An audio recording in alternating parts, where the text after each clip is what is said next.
Alors le thème qui nous réunit ce soir, c'est MAB, comme je le disais, de la malédiction à la bénédiction. Et j'ai dit dans les annonces que nous allons parler du sang, nous allons parler des groupes sanguins. Écoutez-moi très bien, la vie que Dieu nous a donnée, que Dieu a donnée à l'homme, est un don. Le fait que Dieu ait fait l'homme, c'est une bénédiction.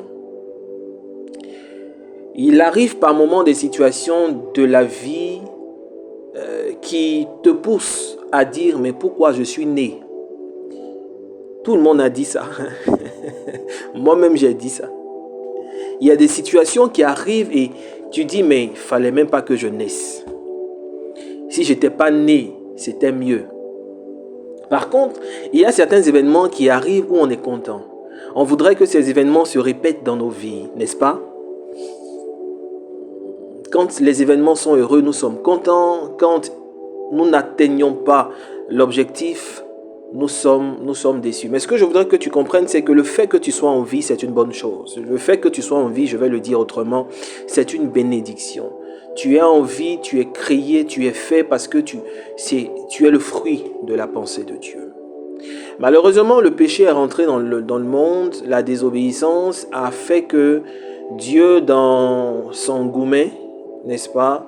Pour ceux qui ne comprennent pas, goumet, dans son chagrin, a chassé l'homme et beaucoup de choses sont arrivées. Dieu avait dit, le salaire de la désobéissance, le salaire du péché, c'est la mort. Malheureusement, c'est arrivé. Je ne vais pas rentrer dans les détails. Vous savez ce qui s'est passé. Dieu nous donne la possibilité de nous rattraper, de nous racheter en acceptant le sacrifice de Jésus à la croix. Lorsque tu acceptes le sacrifice de Jésus à la croix, écoute, tu es racheté parce que Jésus te réconcilie avec Dieu, ok? Si tu meurs à l'instant ou si tu meurs dans des années après, tu vas au ciel, tu es sauvé, il n'y a pas de problème. Mais étant sur la terre ici, il y a un combat véritable. Il ne faut pas qu'on se voile la face. Étant sur la terre, il y a des défis. Il y a des défis auxquels nous sommes confrontés. Et nous devons avoir des armes pour pouvoir lutter. Pas lutter à vie, mais lutter pour éloigner ce qui nous empêche d'être en joie et aussi être heureux. Vous savez, lorsqu'une personne lutte, lorsqu'une personne est attaquée, lorsqu'un pays est attaqué, il y a une lutte, il y a une réaction. On se bat. Mais la guerre finit, la guerre ne reste pas indéfinie. Est-ce qu'il y a une guerre dans ta vie? S'il y a une guerre dans ta vie, tu dois comprendre que tu n'es pas né pour être en guerre jusqu'à ce que tu quittes la terre. Non, il doit y avoir un moment où la paix doit s'installer. C'est pour cela que la Bible dit, il y a un temps pour toutes choses. Un temps pour la guerre, mais aussi un temps pour la paix. Et remarquez que lorsqu'une nation sort d'une guerre, lorsqu'elle a fait montre de son comment je vais dire, de son pouvoir, sa capacité militaire, les ennemis ont peur. Merci, fils. Sa puissance militaire, les ennemis ont peur et n'osent plus l'attaquer. Elles ont développé, ces grandes puissances-là, un système de sécurité extraordinaire. Vous comprenez? Et la guerre se situe à d'autres niveaux. Mais ce que je veux dire et ce qui est le plus important que je veux que tu retiennes, c'est que la guerre, oui, mais il doit avoir le temps de paix. Or, nous avons Jésus, le prince de paix. Même si dans les nations dans lesquelles nous sommes, puisque ce n'est pas nous qui les dirigeons, puisque ceux qui dirigent les nations ne sont pas forcément des fils de Dieu, mais nous, à nos niveaux, à ton niveau, tu dois vivre la paix. Quand est-ce que ta guerre va finir?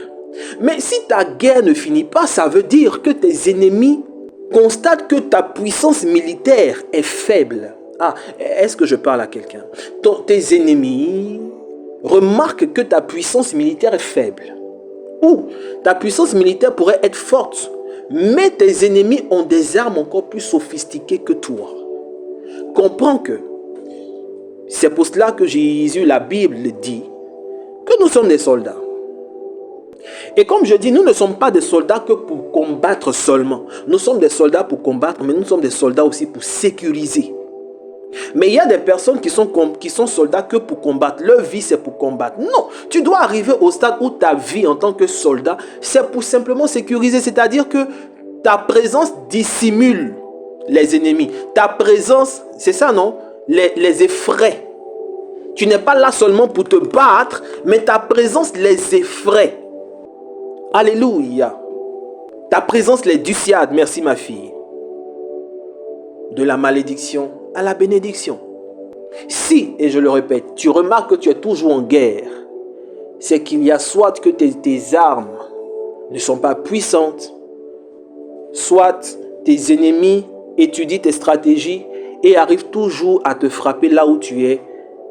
Tu n'es pas vigilant.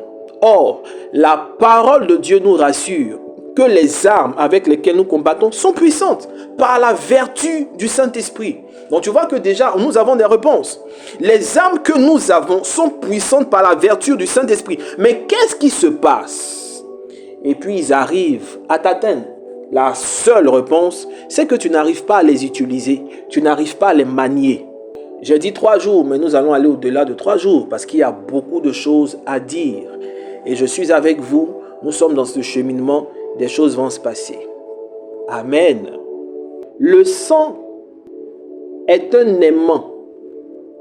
Le sang attire des choses, bonnes ou mauvaises, ou bonnes et mauvaises. Le sang a la capacité d'attirer des choses bonnes ou mauvaises, bonnes et mauvaises. Alléluia. Vous savez, l'homme est trinitaire. Moi, je dis l'homme est Esamko. Esamko, ça c'est quoi? C'est en français. En fait, c'est une abréviation. L'homme est Esamko. E-S-A-M-C-O. S, esprit. A-M, âme, C-O, corps. L'homme est esprit, âme et corps. L'homme est trinitaire, comme son créateur. Dieu le Père, Dieu le Fils, Dieu le Saint-Esprit. L'esprit de l'homme est la partie de lui qui est en contact avec Dieu.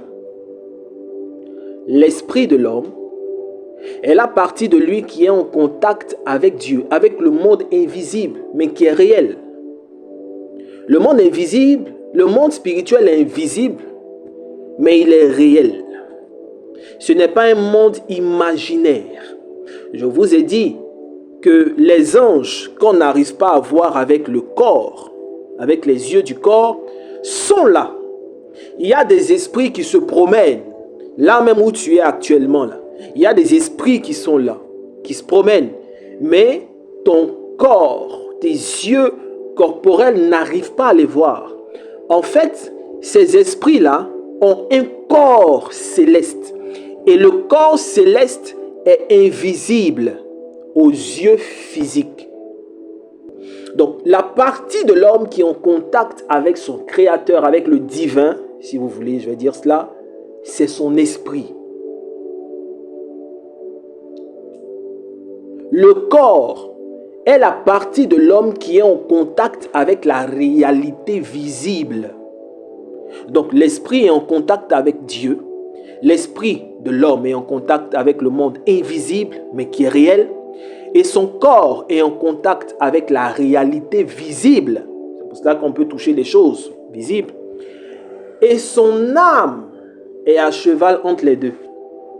L'âme se trouve entre l'esprit et le corps. L'esprit influence l'âme. L'âme influence le corps. L'âme se trouve dans le sang. Écoutez, l'esprit n'a pas besoin de l'âme et du corps pour vivre. Non, non. L'esprit n'a pas besoin de l'âme. L'esprit n'a pas besoin du corps pour vivre. C'est pour cela d'ailleurs que Jésus dit à ses disciples, la chair est faible, mais l'esprit est disposé. Comme je l'ai dit, ce n'était pas un constat que Jésus leur avait fait. Ou du moins, ce n'était pas un constat que Jésus a fait. Du genre, Jésus arrive, il se rend compte qu'ils sont fatigués et puis il dit, si, je sais. Yako, Yako, oh, vous êtes fatigués, mais votre esprit est disposé. Ce n'est pas un constat, c'est une information pour leur dire que votre corps est fatigué, mais en vérité, l'esprit est disposé. Je vous informe que c'est comme ça se passe. Donc, l'esprit n'a pas besoin du corps, parce que le corps ici était fatigué. Il dit la chair est faible, mais l'esprit est disposé. L'esprit est vif. L'esprit ne dort pas. L'esprit n'a donc pas besoin du corps pour vivre. L'esprit n'a pas besoin de l'âme aussi. C'est pour cela que quand tu es en jeûne même, tes émotions, tes pulsions disparaissent, tu vois. Quand tu es en jeûne, tu ne manges pas, tu ne bois pas, tu n'as plus d'envie. Par exemple, le jeûne tue ou met en veilleuse le désir sexuel. Quand tu es en jeûne, le désir sexuel disparaît. Quand tu es en jeûne, tu n'as même pas envie de penser à des choses qui vont, n'est-ce pas, te mettre en colère. Donc les émotions sont en veilleuse. Donc l'âme, l'esprit n'a pas besoin. Mais de la malédiction à la bénédiction, nous avons besoin de bénédiction, ou du moins la bénédiction doit se manifester. La bénédiction n'est pas pour l'esprit. La bénédiction ou les bénédictions sont pour le corps. L'esprit n'a pas besoin du corps, de l'âme et du corps. Mais le corps qui doit jouir des bénédictions, lui, par contre, a besoin de l'âme. Parce que, comme je vous l'ai dit, l'esprit agit sur l'âme et l'âme transfère les données de l'esprit au corps. Donc, si c'est le corps qui a besoin des bénédictions, le corps a besoin de cet élément-là qui lui transfère les bénédictions, donc l'âme, qui lui transfère les informations, donc l'âme. Or, l'âme se trouve dans le sang. Tu as donc besoin que ton sang, que ton âme soit en bon état pour recevoir l'influence ou les informations nécessaires de ton esprit, afin de pouvoir les donner, les distribuer au corps, pour que le corps puisse manifester ou bénéficier des bénédictions. C'est pour cela qu'il est écrit, je veux que tu prospères à tous égards, my God, comme prospère l'état de ton âme. Je veux que tu prospères à tous égards. Je veux que ton physique soit bon. Je veux que tu aies les bénédictions partout, à tous égards, comme ton âme, comme ton sang, comme ton sang.